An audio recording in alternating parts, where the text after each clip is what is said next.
Hey everyone, it's Stephen Adwell at AMR Studio, and I've been working on a couple different sessions the past week. But before I get into that, I've got a cool story to tell you. A couple weeks ago, on December 6th, my wife and I had our second son, Desmond. But what's really cool about that, you may have seen it on the news, on Fox 23. He was born in the car, in the parking lot, in front of the ER. The plan for our son to be born was supposed to be a C-section that was scheduled a couple days later than when he was born, and we had it set up for my in-laws to come and pick up our son Julian so I could be at the hospital because of COVID protocols. The protocols for the hospital are still that you can only have one guest with you at the hospital and only one guest. So whoever comes to the hospital, that's the person that can be at the hospital while you're there. There's no other visitors. And my wife started to basically go into labor early Sunday morning on the 6th. And when the contractions got to a certain point, we called my father-in-law. But the problem is they live 2 hours away in Kansas. And so he had to drive all the way from Kansas to Tulsa to come get Julian and take him home with him while we were in the hospital for a couple days. I called him around 5 in the morning. So he lives 2 hours away. So he had to drive all the way from Kansas to get here to pick up our son Julian so I could be at the hospital. My wife is a little stubborn. I tried to get her to let me get the boy ready and so we could drop her off at the hospital and I would just hang out with our son Julian until his grandpa could come pick him up, and then I would join her after, possibly miss the birth. But my wife, she's like, no, I can hold out. Where's my dad? How close is he? You know, so I kept calling him. He's like, oh, I'm half an hour away. I just made it to and then, oh, I just made it to Owasso. I'm 15 minutes away. I'll be there.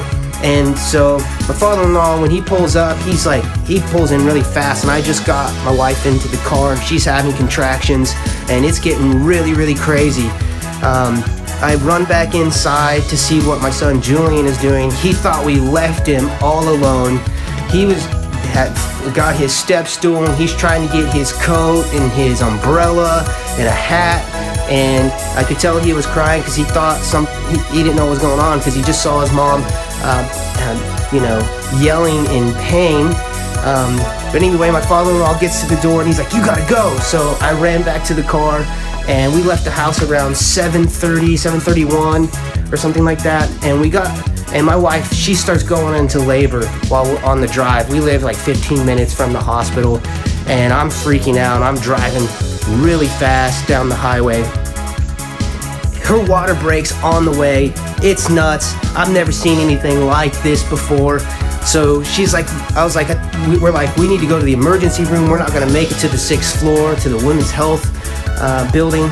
So I missed the turn to the ER, so I drive around the building to find the ER parking lot. I get out, I run around the car to check on my wife, and she's like, no, he's coming, like, you need to go and get help. So I run into the hospital, into the ER, and I'm like, I just like scream, like, my wife's having a baby, I need help now. So I run back out, and my wife's screaming, both car doors are open, and so there was a couple that was walking into the ER, like, what's going on, like, and my wife's screaming, and I'm like, running frantically. I run to go help her, and she's like, no, get help. So I run back in a second time. I scream, my wife's having a baby, I need help now. The woman at the service desk was like, someone will be with you soon, sir. And I was like, I need help now. So I run back out to the car, and someone follows me, and I thought he was an EMT, but it turns out he was just a security guard. And so he's following me out, and he just looks over at my wife, and he's like, oh, and he kind of just like standing there like, I don't know what to do. And I'm like, I jump a little bit, and I'm like, do something, please. And he's just standing there. My wife, my son is actually like coming out, it's crazy. And I turn around and there's actually a nurse on her way. And then she notices that the baby's coming. She's like, oh, so she puts the wheelchair to the side and she's like, oh, we need, there's a baby coming, And so there's a second nurse that shows up. Both of these nurses, if you saw the news, they hadn't delivered a baby before. But as soon as she kneels down to help my wife and my son just shoots out in the car. She catches him, and I'm just like standing there. They say, do you have any blankets? We need to cover him up. And I'm like getting to the trunk, and I like get a blanket and stuff, and I'm just kind of dazed, like what's happening, you know? Eventually it ends up being like the entire hospital staff, they end up being down there to help. There's a doctor that shows up to kind of help tell them what to do. Everybody's really calm but me. My wife, she's calm all of a sudden. The baby's been born. She's just asking if the baby's all right. They're saying the baby's fine. And I end up cutting the cord. I'm standing there with the scissors for a couple minutes, like trying to find somebody to take the scissors because I didn't want the scissors. And I finally got a nurse to take the scissors from me.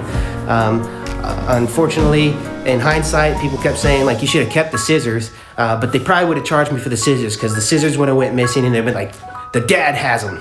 So that's probably a good thing because they probably charge $1,000 for the scissors. But anyway, my son was born. Everybody leaves. They take my wife, they take my son. They just leave me standing in the parking lot, you know. I didn't know what to do. I was just like, hey, what do I do with my car? Like, where do I park, you know? So the security actually told me where to park.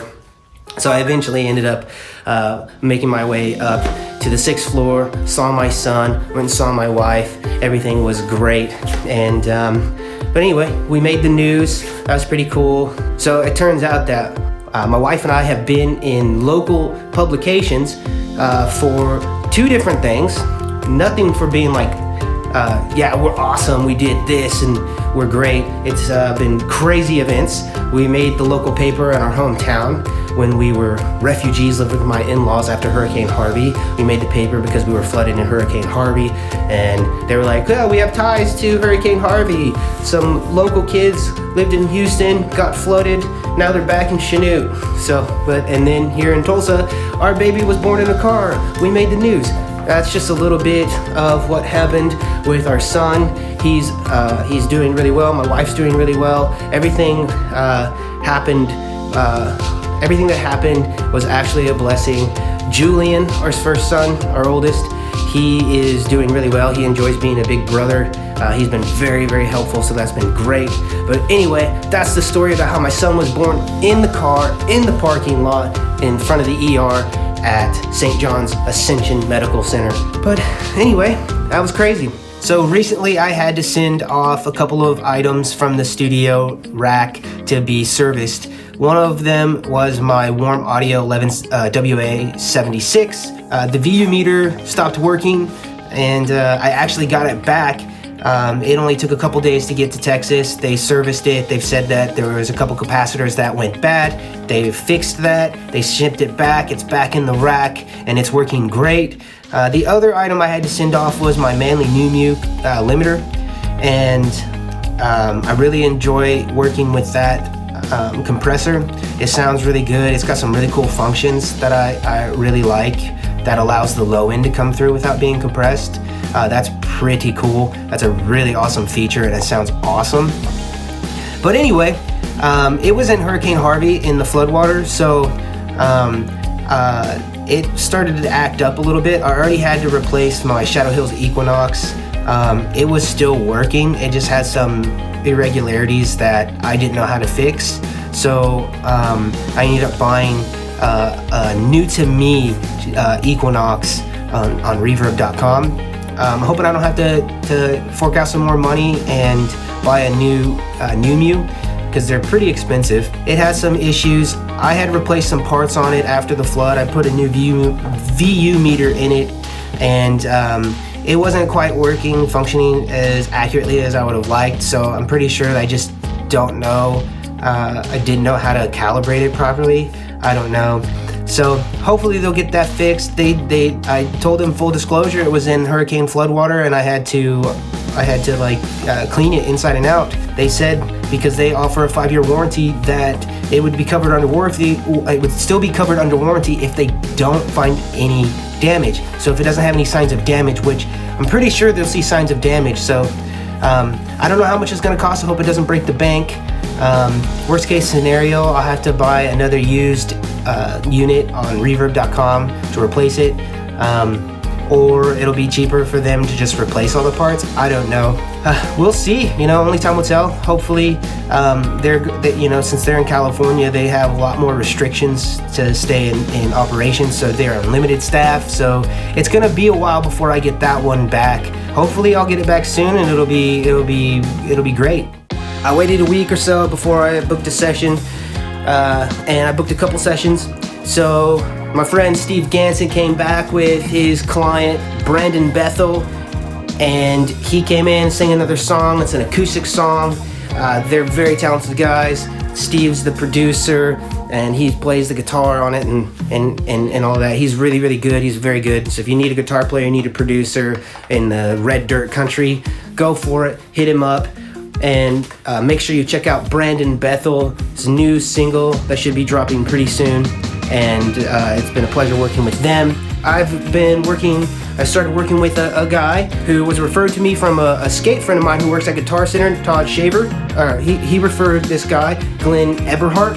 Glenn has an interesting story that I thought I'd share a little bit about. Glenn had a heart attack a while back, and he died for like 20 minutes and then woke back up or whatever, which is crazy to think about. But he has all this acoustic music, this instrumental music that he's been writing for the past 30 years. And after that heart attack, he was like, I want to get this stuff down. I want to do it right. I want to find a place. So he went in Guitar Center, was like asking around for a studio. And my friend Todd was like, oh, I got a guy. And then, he ends up coming out here. He liked the vibe, and we booked a session. It's going to be a really fun project. It's going to take a while. He's got all these crazy, cool ideas to implement into his music. It's been a pleasure working with him, and his story really moves me because none of us really know how long we're gonna be here. It makes me think that we should all go and accomplish the things that we dreamed of doing. So, chase your dreams and make it happen, because you don't know how long you're gonna be here. So you need to accomplish the things and the goals that you have in your life before it's too late. If you would like to work with me in the studio, visit my website, www.amrstudio.com, fill out my artist production plan, and I will respond back with a personalized proposal based on your project's needs. Thank you for watching. I'll see you soon.